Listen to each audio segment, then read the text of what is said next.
हरे कृष्ण कृष्ण कृष्ण हरे हरे, हरे राम राम राम हरे हरे।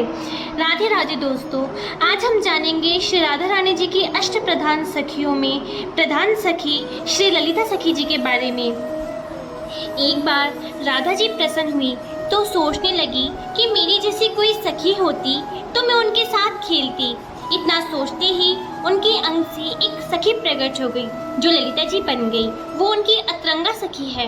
राधा कृष्ण का जो विस्तार है उसमें ये सखी दो रूपों से आती है। पहले में ये राधा जी का पक्ष लेती है और जो दूसरी प्रकार की है वो भगवान श्री कृष्ण का पक्ष लेती है।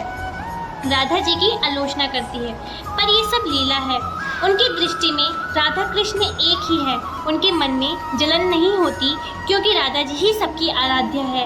वो कृष्ण का संग कभी नहीं चाहती, उन्हें राधा कृष्ण को संग देख करके ही सुख मिलता है। ऐसी त्यागमयी गोपी है, ऐसे ही हर गोपी का वर्णन आता है। ललिता जी सबसे प्रधान सखी है, वे सर्वश्रेष्ठ है। राधा जी से 27 दिन बड़ी है। इनकी आयु 14 वर्ष 8 माह है और राधा जी से बड़ी है। इनका एक नाम अनुराधा है। हर सखी का अलग परिधान है, ये कोई सामान्य नहीं है। संत गोपी भाव को पाने के लिए कड़ी तपस्या करते हैं। ललिता जी यावत गांव की है। ललिता जी की अंग कांति गोरोचन के समान है। इनका वर्ण लालिमा युक्त पीले रंग का वर्ण है। वस्त्र ललिता जी मोर पंख वाले कांति वस्त्रों को धारण करती है। इनके पिता का नाम विशोक और माता का नाम शारदा है तथा भैरव नाम के गोप के साथ इनका विवाह हुआ। निकुंज में इनकी सेवा कपूर मिश्रित ताम्रमूल फल राधा माधव को देती है। यह नित्य की सेवा है और हर गोपी अपनी सेवा बड़ी तन्मयता से करती है। गोपी जीवन का उद्देश्य ही एक है, राधा माधव की सुख सामग्री को जुटाना। ललिता जी का जन्म यावत गांव में हुआ।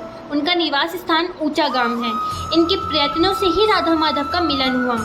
जब इन्हें पता चलता है भगवान गोवर्धन पर आते हैं तो वो राधा जी को वृंदावन से मिलाने के लिए वहाँ लेकर आती है। हर प्रयास करती है राधा माधव को संग रखने का। ऐसी दिव्य और अलौकिक महिमा है।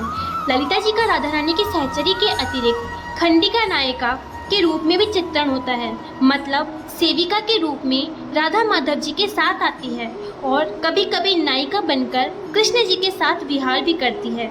ललिता जी एक सफल दूती के अनुरूप मान रूप, तीक्ष्ण बुद्धि वाली, वाक चातुर्य, आत्मीयता, नायक को रिझाने वाली, व्यक्तित्व सौंदर्य वाली है। बिल्कुल राधा रानी जी की ही जैसी है। संतजनों ने इनके ध्यान की विधि बताई है कि यदि हमें राधा माधव तक पहुंचना है तो हमें इनकी आराधना करनी चाहिए, क्योंकि इनकी कृपा के बिना राधा माधव तक हम नहीं पहुंच सकते हैं।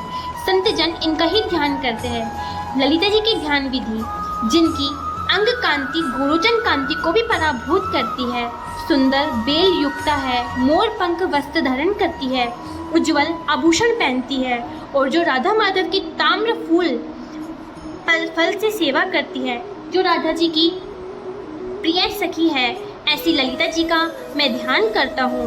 इनका मंत्र है श्री राम ललिताय स्वाहा। ये इनका बीज मंत्र है। संत जन इसी मंत्र का निरंतर जप करते हैं। ये राधा जी की काय व्ययु रूपा है। ललिता